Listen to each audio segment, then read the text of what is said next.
저희 교회에서 사용하고 있는 GT 교재의 주간 묵상이 로마서입니다. 그래서 새벽 기도에도 로마서를 가지고 이렇게 말씀을 묵상해 오고 있습니다. 기대하옵기는 여러분이 아마 집에서 로마서를 읽었으리라고 기대를 합니다. 한편으로는 그렇지 않았으리라 하는 또 아쉬움도 갖고 있습니다. 로마서를 묵상해 오면서 바울이 로마서를 통해서 구원에 대해서 왜 이렇게 목청을 높이고 있는지에 대해 그런 생각을 많이 해보았습니다. 우리가 구원함을 받은 하나님의 백성임에도 불구하고 왜 하나님께서 이렇게 구원에 대해서 말씀을 하고 있는가? 그것은 어떻게 보면 성도가 이 땅에 하나님께서 주신 구원에 대한 참된 의미를 깨우치는 것이 쉽지 않다라는 생각을 해보게 되어집니다. 왜냐하면 구원에 대한 그 확실성에 대한 그 이해를 우리는 너무 주관적으로 생각하고 있기 때문에 그렇지 않나 싶습니다. 그래서 이단자들이 나와서 이야기할 때 무엇을 가지고 우리를 유혹하냐면 이 구원에 대한 문제를 가지고 유혹을 합니다. 똑같습니다. 내가 예수 그리스도 안에서 구원받은 것을 확신합니다. 예수 그리스도 외에는 구원받지 못합니다. 라고 고백한 우리 자신들도 묻습니다. 구원받았습니까? 언제 받았습니까? 그 증거가 무엇입니까? 라고 묻기 시작하면 우리 스스로 당황하게 되어지고 우리 스스로 마음속에 뭔가 이 깨름직함이 있는 것이 또 사실입니다. 그 이유가 무엇인가? 라고 하는 부분에 대한 답은 성경에서 말씀하고 있는 쪽으로 구원에 대한 확신보다는 오히려 내가 생각하고 있는 쪽으로 구원에 대한 확신이 있지 않는가, 이런 생각을 해보게 되어집니다. 다시 얘기하면 구원에 대한 확실성에 대해서 주관적으로 이해하고 있다고 하는 사실입니다. 누군가가 전도를 하거나 아니면 어떤 계기에서 교회를 나오면서 복음을 듣습니다. 예수 그리스도를 믿어야 구원받습니다. 그리고 거기에 대해서 받아들이죠. 내가 예수님을 주로 믿습니다. 내가 가지고 있는 죄, 내가 알 수도 없는 그 죄의 문제를 예수님께 십자가에 지고 돌아가셔서 예수님 때문에 내가 구원함을 받습니다라고 고백을 합니다. 그리고 하나님의 은혜로 구원을 받았다고 고백을 합니다. 내가 뭔가 행위를 통해서 구원함을 받는 것이 아니라 예수님 때문에 구원함을 받습니다. 예수님을 믿습니다. 우리 다 그렇게 고백하고 왔습니다. 그리고 하나님을 붙들고 이제는 내가 주어진 삶은 하나님만을 붙들고 사는 삶이구나 라고 생각을 하게 되어집니다. 근데 어느 한 순간에 우리 스스로 모르게 이 구원에 대해서 회의적인 생각이 들 때가 있습니다. 내가 열심을 해서 주님을 섬길 때는 괜찮은데 그렇지 아니할 때, 그렇지 않을 때는 과연 구원이 내게 있는가? 라는 생각을 하게 된다든지, 안 그러면 구원에 대한 관심조차가 없어지게 된다고 하는 사실이죠.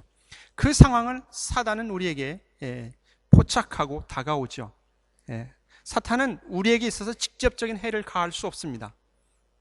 그러나 우리를 유혹하죠. 미혹하죠. 넘어뜨리죠.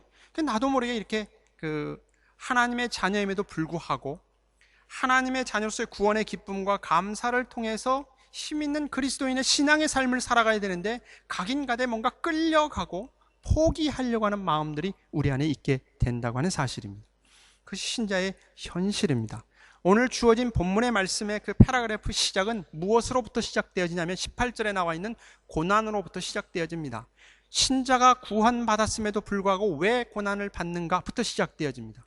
성도가 삶을 살아가는 데 있어서 고난이라고 하는 것이 여러 가지 힘든 것들이죠. 성도로서의 삶을 살아가는데 가정 안에서도 있고 일을 통해서도 있고 자녀의 문제도 있을 수도 있고 내 개인적인 육체적인 것도 있을 수 있고 어떤 여러 가지 상황 속에서 고난이 있는데 그 고난이 왜 주어졌는가라고 하는 부분으로부터 시작합니다.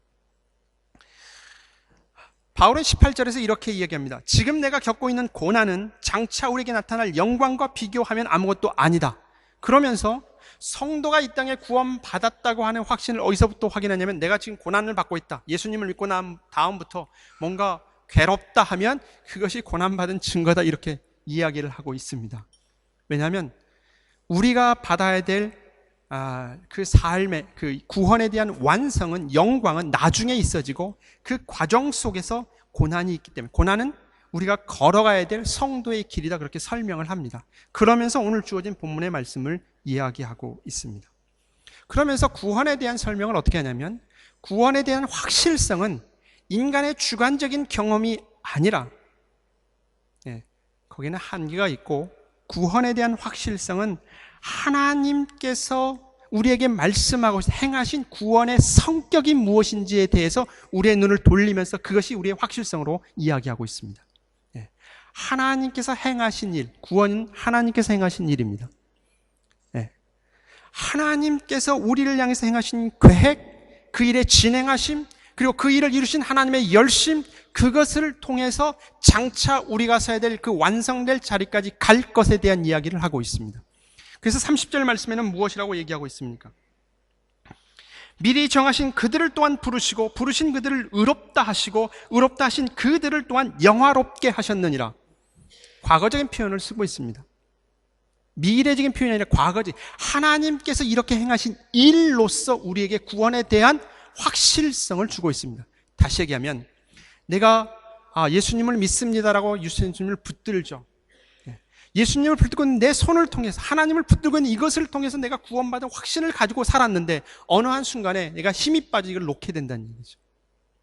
그때 하나님께서 우리가 무엇이라고 얘기하냐면 너가 나를 붙들고 있는 것을 통해서 네가 구원함을 받는 것이 아니라 내가 너의 손을 붙들고 있는 것을 통해서 구원이 이루어진다라고 이야기를 하고 있습니다. 그것이 성경이 우리에게 설명하고 있는 내용입니다. 다시 얘기하면 성도가 받는 구원이라고 하는 것은 하나님께서 하나님의 이름을 걸고 반드시 이루시는 일이다라고 선포하고 있습니다.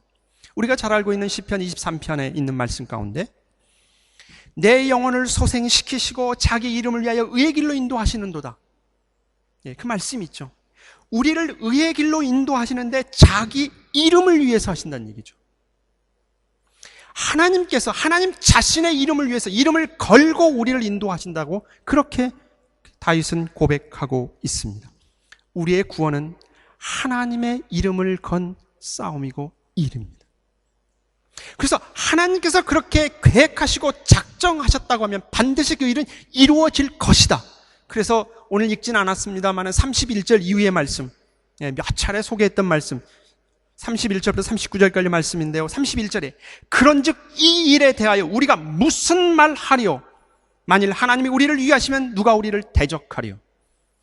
하나님께서 구원하시겠다라고 작정하신 그 일에 누가 딴지를 걸겠냐? 이 얘기예요.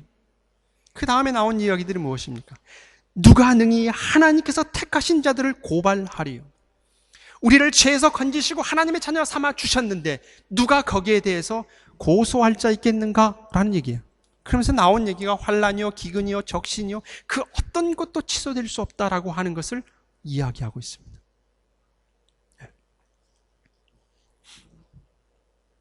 그러한 면에서 이 아침 우리가 함께 생각하고자 하는 것은 오늘 본문의 말씀을 통해서 하나님께서 우리에게 베푸신 그 구원에 대한 확실성을 무엇을 통해서 우리가 확인해야 되겠는가라고 하는 부분에 대해서 생각을 해보려 합니다. 결론은 낮습니다. 하나님이 우리의 구원의 확실성입니다. 보다 구체적으로 구원이 가지고 있는 성격이 무엇인가? 구원이 무엇인가? 성경은 우리에게 그렇게 설명을 합니다. 성경은 성도가 받는 구원이라고 하는 것은 내가 하나님을 붙들었기 때문에 구원함을 받는 것이 아니라 하나님이 나를 붙들고 있다라고 표현합니다. 그것을 다른 표현으로 하면 이와 같이 성령도 우리의 연약함을 도우시나니 하는 말씀과 합쳐 성령 하나님께서 우리를 붙들고 있기 때문에 우리가 구원받은 확실성을 가질 수 있다 그렇게 표현합니다. 여기서 말하는 우리의 연약함을 도우신다거나 이 도우신다거나 이 표현은 이게 help라고 하는 의미가 아니고 다른 사람의 손을 붙잡아준다 이런 의미입니다. 그러니까 우리는 도우신다 표현했기 때문에 이렇게 내가 가는 길에 이렇게 도움을 주는 헬퍼로 이해하는데 그게 아니라 나를 붙들고 계시다 이 표현입니다. 하나님께서 나를 붙들지 아니하시면 우리에게 있어서 구원은 이루어질 수 없다라고 하는 것이죠. 그러니까 결국 사단이 하고는 뭐냐면 하나님께서 붙들고 있는 이 손을 놓도록 하면 우리의 구원은 취소됩니다. 그러나 하나님께서 우리를 붙드신 이 손은 결코 놓지 않기 때문에 우리의 구원은 취소될 수 없다 그렇게 표현합니다. 내가 붙들고 있는 하나님의 손은 때로는 놓칠 수 있습니다. 네. 여러 가지 상황 속에서, 내 게으름 속에서나 어떤 상황에서 놓칠 수 있습니다.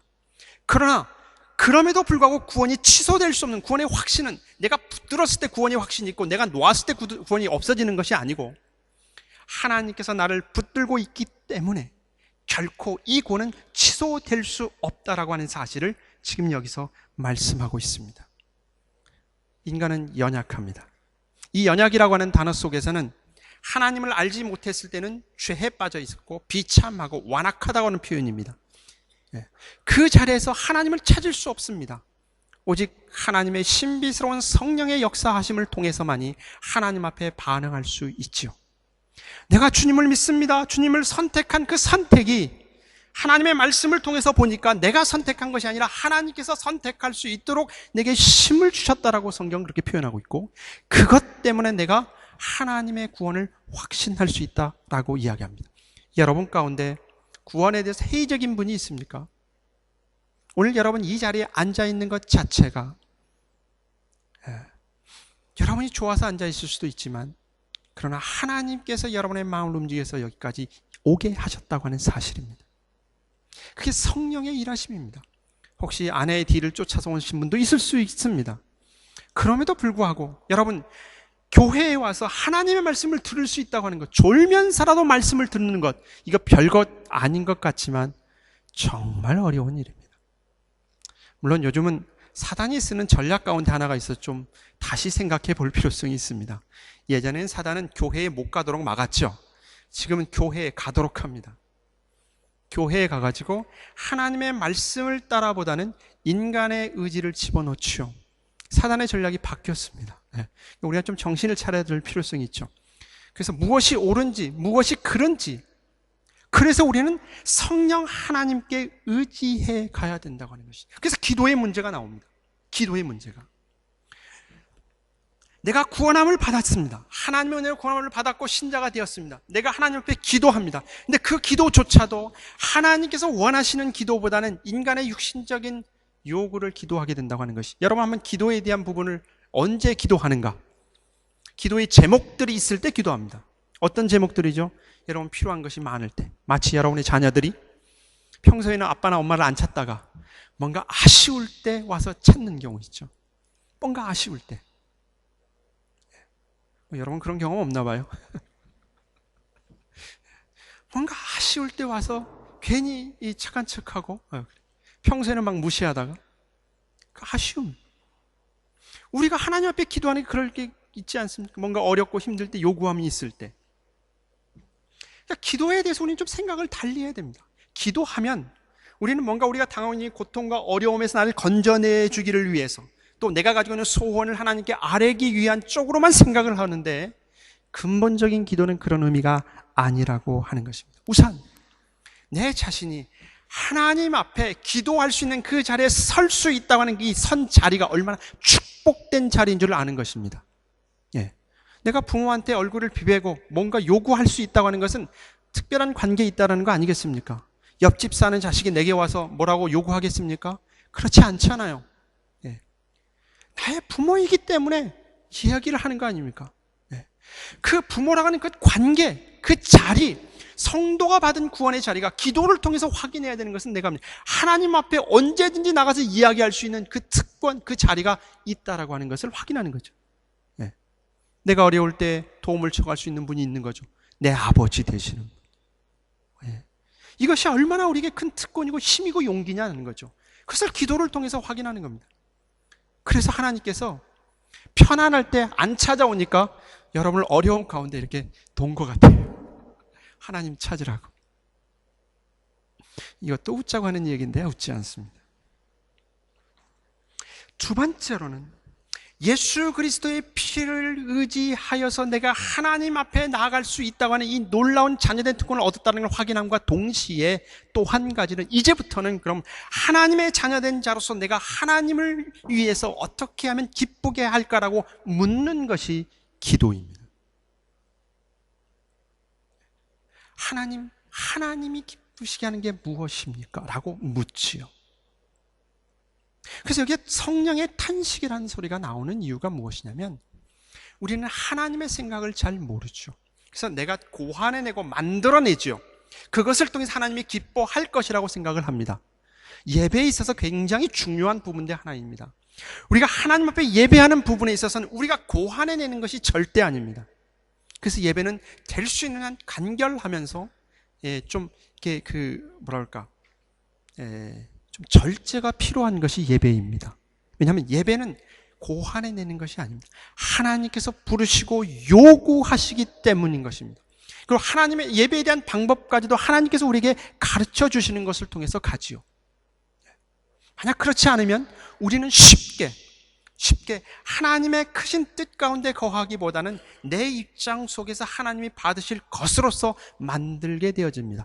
그래서 십계명 두 번째 뭐라 하냐면 너희는 나를 위해서 우상을 만들지 마라 그랬어요. 그러니까 하나님에 대한 형상을 만들지 마라라고 이야기를 하는 것입니다. 그래서 교회 안에는 십자가도 달지 않는 것이 우리의 신앙의 선배들이 가지고 있는 신앙 고백입니다. 왜냐하면 십자가가 있으면 사람은 자꾸 그것을 통해서 뭔가 형상으로 이해하려고 그래요. 그래서 거기서 뭔가 빛이 나고 거기서 뭔가 이게 피가 흘리는 것 같고 이런 쪽으로 자꾸 가게 돼요. 그래서 인격적이고 살아계신 하나님의 말씀을 듣고 그 성령의 역사하심 속에서 쫓아가려는 것보다는 눈에 보이는 것을 쫓아가려고 할 때가 많습니다. 그래서 성령 충만에 대한 오해가 생기는 겁니다. 거기에 미혹하는 것에 자꾸 넘어갑니다. 내가 천국에 갔다 와서 뭔가 봤다라고 하면 하나님 말씀보다 그쪽으로 많이 가려는 경우가 참 많습니다. 그러니까 성령 충만에 대한 이해를 잘못하는 경우가 있죠. 그 박영돈 교수님께서 쓴 책 가운데 성령 충만, 실패한 이들을 위한 은혜 이렇게 한 제목이 있습니다. 이분이 이렇게 제목을 붙인 이유 가운데 하나는 무엇이냐면 로이 헤슨의 말을 인용해가지고 이분이 성령 충만은 우리의 신실함에 대한 보상이 아니라 우리의 실패에 대한 하나님의 선물이다 라고 하는 그 말을 따가지고 책 제목을 그렇게 했습니다. 그래서 성령 하나님의 일하심과 성령에 대한 올바른 이해를 이 책을 통해서 우리에게 가르쳐 줍니다. 우리가 예수 그리스도를 믿고 난 다음에 내가 좀 더 하나님 앞에서 뭔가 열심히 내고 다른 사람보다 노력하고 잘 보임으로써 하나님께 또 다른 그 다음 단계에 성령 충만한 것을 주는 것으로 이해하는 경우가 많다고 하는 것이죠. 그래서 자꾸 종교적인 열심을 하고 그것을 위해서 인간적인 고안을 해내는 경우가 많습니다. 그런 사람들이 이야기하면 나보다는 영적인 차원이 다르다고 생각을 하고 그분의 말씀은 성경에서 벗어난 것도 아멘하고 받아들이는 것이 인간의 연약함이라는 거죠. 한번 여러분 주위나 여러분 자신의 마음을 한번 보십시오. 성경에서 말씀하는 것보다 성경의 말씀을 내가 천국에 가서 봤다. 그리고 그 얘기하면 다 꼬박 들어요. 나사로의 예약 가운데서 그런 얘기가 나오지 않습니까? 천국에 간 부자가 나사로를 보내서 내 형제들에게 천국에 대한 이 지옥에 대한 얘기를 해 주십시오라고 하니까 주님 뭐라고 그랬어요? 그렇다고 사람 믿지 않는다 그랬습니다. 하나님의 보시기에는 천국에 갔다 완 사람의 얘기를 듣고 구원함을 받고 하나님의 자녀가 된 경우가 효과가 없다 그렇게 판단한 겁니다. 그게 주님께서 내신 방법, 성경에 기록되어 있는 말씀입니다. 근데 우리는 그거보다는 다른 쪽을 가려고 해요. 왜 그러냐는 얘기죠. 인간의 연약함입니다. 이 연약함은 완악함도 들어가 있습니다. 그래서 성령 하나님께서 우리와 함께 하십니다. 성령 하나님 우리와 함께 해서 떠나지 않습니다. 성령 충만이라고 하는 것, 하나님께서 우리에게 주신 선물입니다. 그럼 우리는 성령의 인도하심을 받아 성령으로 충만할 수 있는 영광스러운 특권을 가진 자로서 그 삶에 순종하며 살아가는 삶의 모습입니다. 성령이 언제 우리에게 임했습니까? 내가 성령 하나님 내게 오십시오 할 때 임했습니까? 그렇지 않습니다. 내가 죄인 되어졌을 때, 하나님을 알지 못했을 때 하나님은 성령을 보내셔서 예수 그리스도의 십자가의 구속에 그 모든 사건을 내게 적용시키셔서 하나님의 자녀 삼아 주셨습니다. 그래서 우리는 하나님을 찬양할 수 있고 찾을 수 있고 예배할 수 있다고 하는 것이죠. 그것이 성경이 우리에게 주는 말씀입니다. 성령님에 대한 잘못된 이해 때문에 은사의 부분으로 가면 더 많이 잘못된 경우가 많습니다. 이거는 교회 역사 속에서 수없이 반복됐음에도 불구하고 여전히 미혹하고 있는 게 현실이고 오늘날 더 그렇습니다. 여러분 정신을 좀 차려야 될 필요성이 있습니다. 성령 하나님을 사칭함에도 불구하고 그것이 성령 하나님 인양 쫓아가는 경우가 너무 많습니다. 은사적인 측면에 있어서도 우리가 좀 생각해 볼 필요성입니다. 이 부분은 좀 주제가 길기 때문에 다음 기회에 시간 같이 말씀을 좀 나누고 싶습니다. 인간의 부패함으로 인해서 결코 하나님의 뜻을 알기는 어렵습니다. 그러기에 하나님께서는 성령 하나님을 보내셨죠. 그것은 구약의 이스라엘 백성들을 보면 알 수 있습니다. 구약의 이스라엘 백성들, 하나님께서 말씀했음에도 불구하고 그것을 쫓아갈 힘이나 능력이 아무것도 없습니다. 그게 인간의 한계입니다. 그래서 하나님께서는 성령 하나님을 보내셨죠. 여러분 모두는 성령 하나님이 함께한 자입니다. 네, 여러분 모두는. 그래서 다른 사람을 무시할 수 없는 것, 신앙의 모습이 좀 모자라도 무시할 수 없는 것은 그 안에 성령 하나님이 계시기 때문에 그렇습니다. 여러분의 주변에 있는 분, 옆에 계신 분들,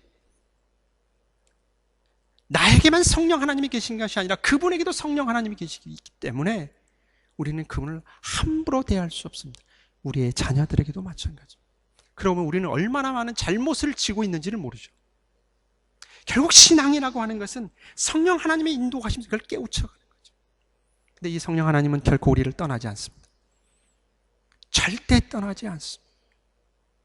여러분이 미련해도 떠나지 않습니다. 그것이 우리의 구원의 확실성이라고 성경은 우리에게 그렇게 가르쳐 줍니다. 그래서 여러분의 삶은 성령 충만함을 구하십시오. 성령의 인도하심 속에. 성령 하나님은 어떤 사역을 하시느냐? 예수 그리스도를 나타내십니다. 성령 하나님은 자신의 이름을 드러내지 않습니다. 성령 하나님의 그 사역을 통해서 예수 그리스도의 구원의 도가 무엇인지, 예수 그리스도가 누구인지, 하나님의 말씀이 무엇인지 우리의 연약함을 도우시면서 믿음의 길에서 방황하지 않고 갈 수 있도록 성령 하나님께서 함께 하십니다. 근데 우리는 하나님을 제껴놓고 성령 하나님을 찾는 경우가 많죠. 그래서 성령 하나님이 최고다. 오늘날은 구약에서는 아버지 하나님이 일하시고 예수님은 이 땅에 오셔서 그 일을 하시고 이제는 성령 하나님이 있어요. 성령 시대다. 성령 운동. 이렇게 가버리면 곤란합니다. 성령 하나님은 인격체 하나님이시면서 삼위일체 하나님의 구원의 사역 가운데 성령 하나님께서 하시는 일은 무엇이냐면 예수 그리스도를 드러냅니다. 박영동 목사님 책 가운데 성령 하나님에 대한 표현을 뭐라고 쓰냐면 성령 하나님의 수주범이라 표현했습니다. 수주범으로서 하나님의 사역을 행하신다. 자, 구원에 대한 확실성 첫 번째는 성령 하나님이 여러분을 붙들고 계십니다. 그분 결코 떠나지 않습니다. 구원의 확실성 두 번째는 무엇으로 표현하냐면 28절의 말씀, 우리 다 같이 함께 읽겠습니다. 28절 말씀 같이 읽겠습니다. 시작.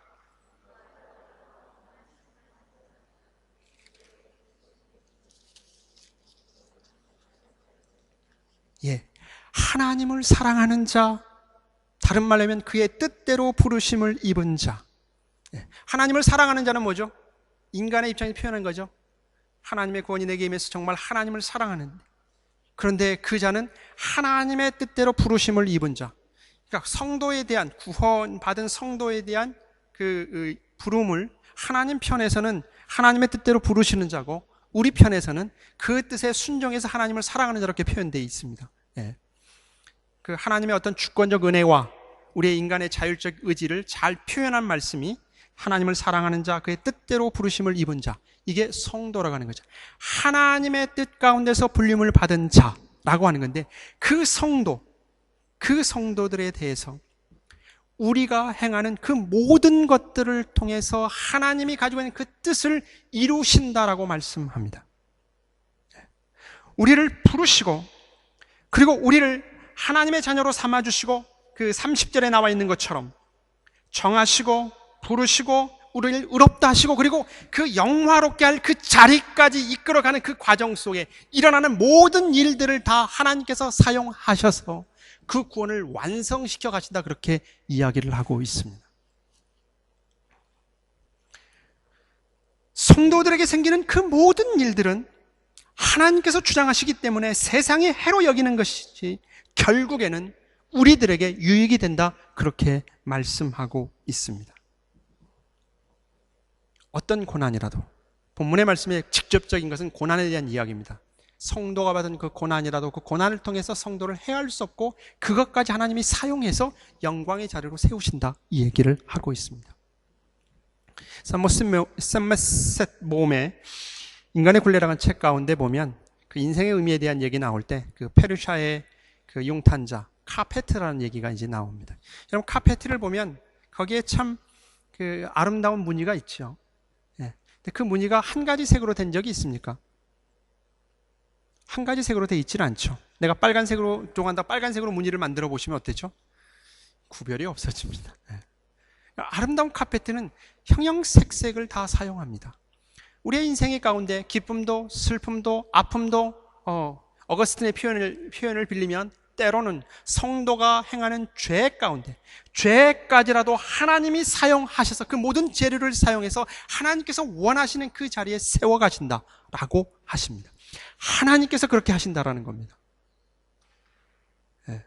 하나님께서 여러분이 구원받은 다음에 여러분의 삶의 몸이 어떤 모습을 가든지 간에 하나님께서 그 모든 재료들을 다 사용해서 하나님께서 원하시는 그 자리에 세워 가시는 것이 구원이다, 그렇게 성경은 우리에게 설명하고 있습니다.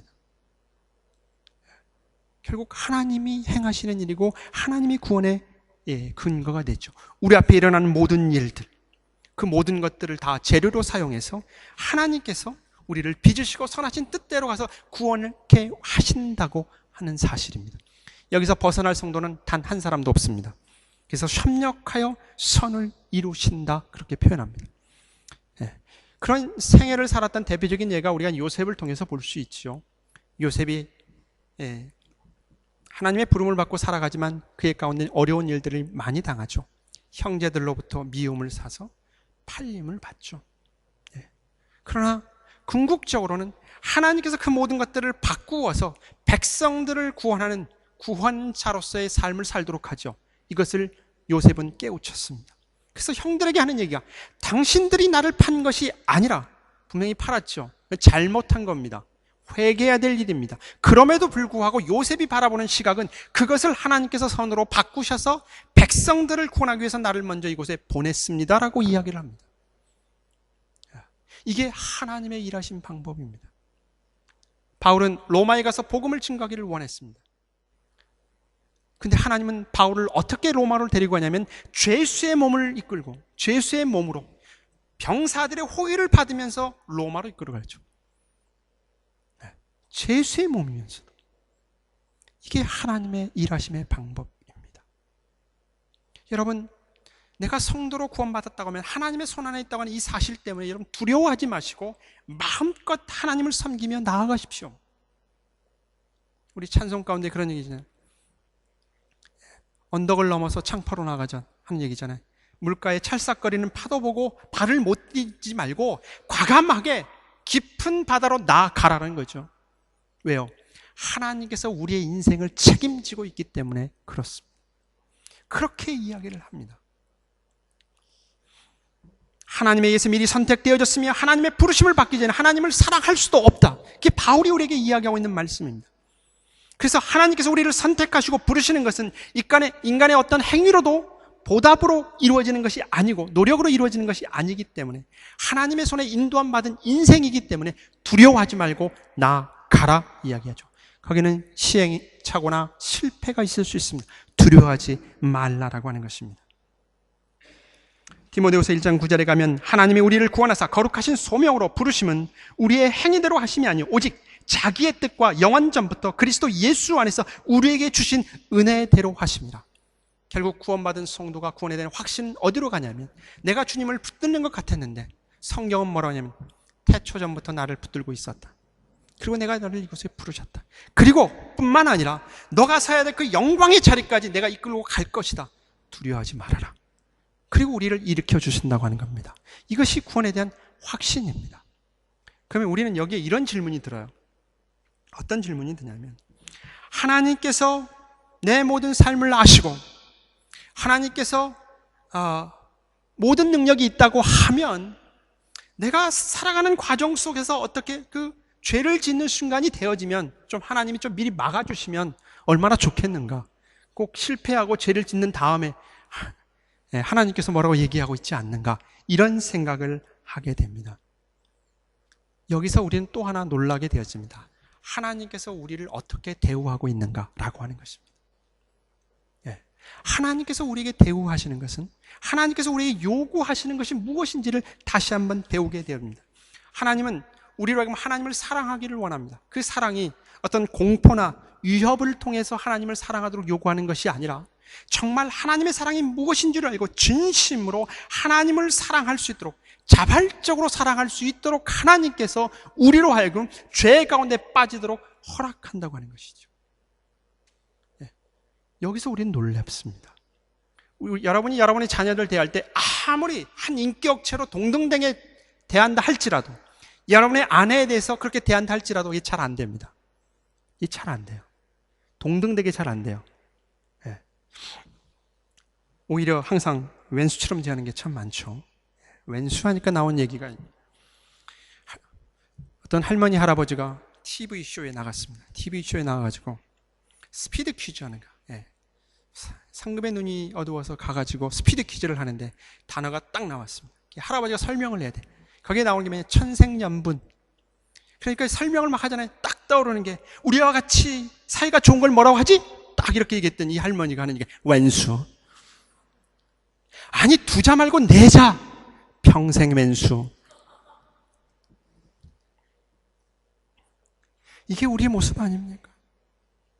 하나님은 우리를 진정으로 사랑하고 동등하게 대우하면서 하나님의 사랑이 무엇인지를 알고 마음속 깊은 곳으로부터 정말 하나님의 뜻을 깨우쳐가기 위해서, 그래서 때로는 우리가 범죄하는 자리까지도 하나님이 같이 동행하면서 허락하죠. 시행착오를 하도록 하죠. 왜요? 그것을 통해서 뭘 깨우치게 해요?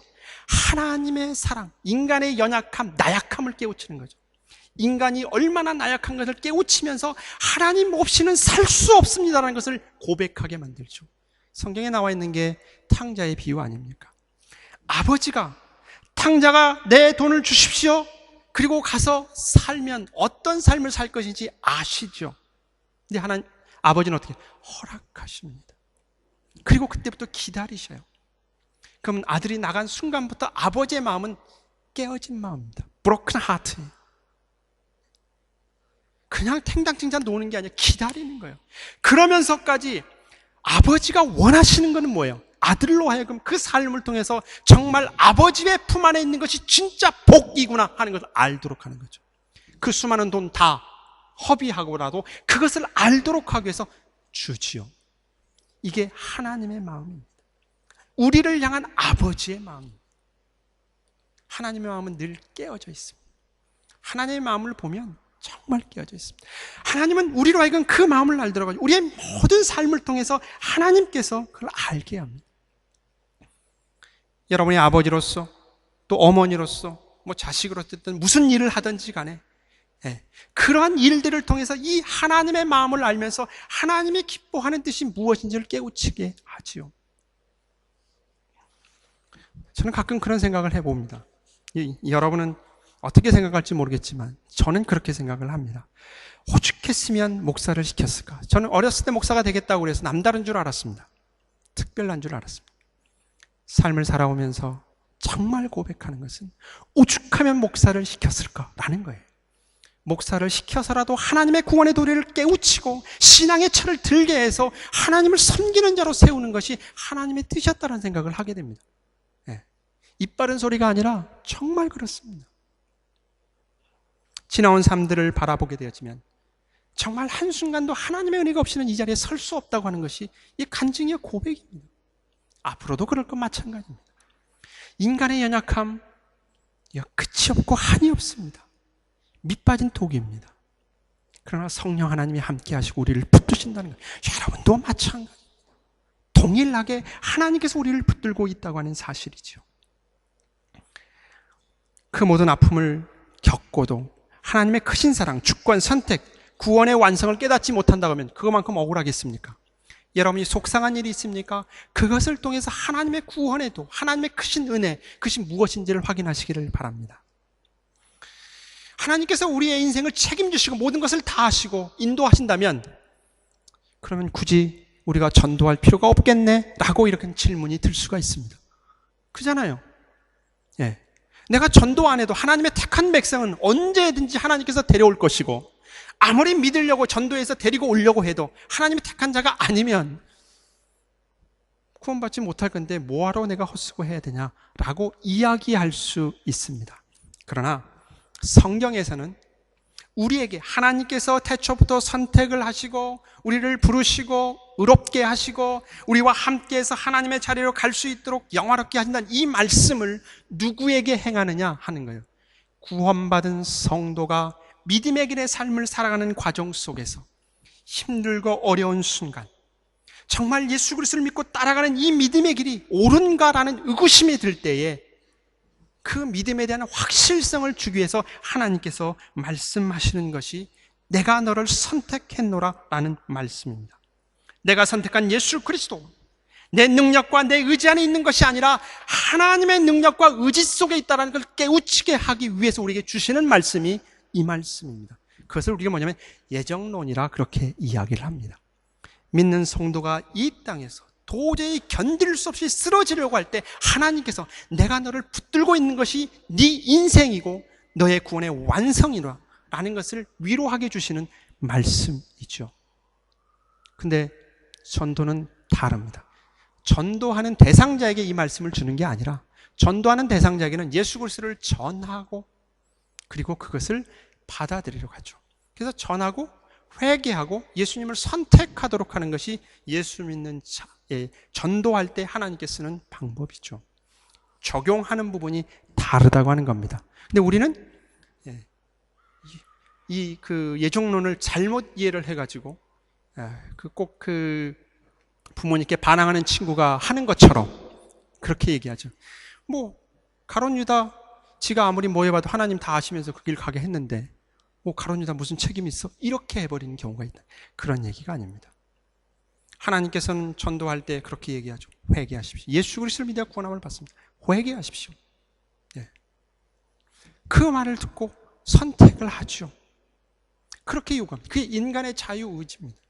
그러나 들어와서 보니까 그것이 구원의 전부가 아니라 내가 선택한 예수 그리스도 그것이 하나님의 손에 붙들려 있는 걸 알므로써 흔들리지 않는 믿음을 가지고 이 믿음의 길에서 계속해서 갈 수 있도록 하는 것이죠. 잘못 적용하면 안 되죠. 어떤 청년이 선을 봤습니다. 한 처녀를 소개받았는데 이게 첫눈에 이렇게 반했어요. 예. 그래서 마음이 끌렸습니다. 그래서 고급 호텔 레스토랑에 가서 맛있는 음식을 정식을 시켰습니다. 그때 스피커에서 비발디 사계가 이렇게 흘러나왔어요. 그래서 청년이 울렁거리는 마음을 가다듬고 조용히 묻습니다. 이 곡이 무슨 곡인지 아세요? 이 곡이 무슨 곡인지 아세요? 이 말을 듣고 이 처녀가 음식을 천천히 씹고 음미하면서 이렇게 대답합니다. 이 고기가 무슨 고기냐고요? 맛을 보니 돼지고기네요. 오늘 하나님께서 우리에게 주신 위로라고 주신 이 말씀을 잘못 적용하면 그렇게 된다는 얘기죠. 네. 여기서 빨리 벗어나야지요. 네. 그러므로 우리에게 이렇게 말씀하고 있습니다. 요한일서 3장 2절과 3절에 가게 되어지면 사랑하는 자들아 우리가 지금은 하나님의 자녀라 장래에 어떻게 될지는 아직 나타나지 아니하였으나 그가 나타나시면 우리가 그와 같은 줄을 아는 것은 그의 참 모습 그대로 볼 것이기 때문이니 주를 향하여 이 소망을 가진 자마다 그의 깨끗하심과 같이 자기를 깨끗하게 하느니라. 다시 얘기하면 하나님께서 행하신 이 구원의 일이 이 세상의 그 어떤 우리가 만나는 어떤 일을 통해서 궁극적으로 그 자리에 갈 것이기 때문에 어떻게 하라고요? 게으르고 나태하지 말고 그 길에 열심을 품어 나아가도록 우리에게 열심을 촉구하고 있습니다. 그런 면에서 하나님이 내 인생을 책임지고 있다고 하는 이 말씀이 나를 게으르게 하는 것이 아니라 나를 위롭게 하시며 더 나아가서 하나님이 붙들고 있는 내 인생을 아무렇게 사는 것이 아니라 열심을 품어서 게으르지 말고 하나님을 섬겨가는 데 있어서 내가 할 수 있는 최선을 다해 가야 한다는 것이 우리에게 요구하는 말씀이 요한 1서의 말씀입니다. 여러분, 우리는 이러한 하나님의 크신 계획, 섭리 속에 구원함을 받은 자들입니다. 여러분이 서야 할 자리는 승리의 자리입니다. 여러분이 아무리 도망갈 수 없습니다. 하나님의 손에서 벗어날 자 아무도 없습니다. 바다 끝에 가도, 저 하늘 끝까지 가도, 이 세상 땅 끝 깊은 곳에 가도 갈 수 없습니다. 시편 기자의 고백 아닙니까? 우리는 하나님의 손 안에 있는 사람들입니다. 해야 할 길 하나밖에 없습니다.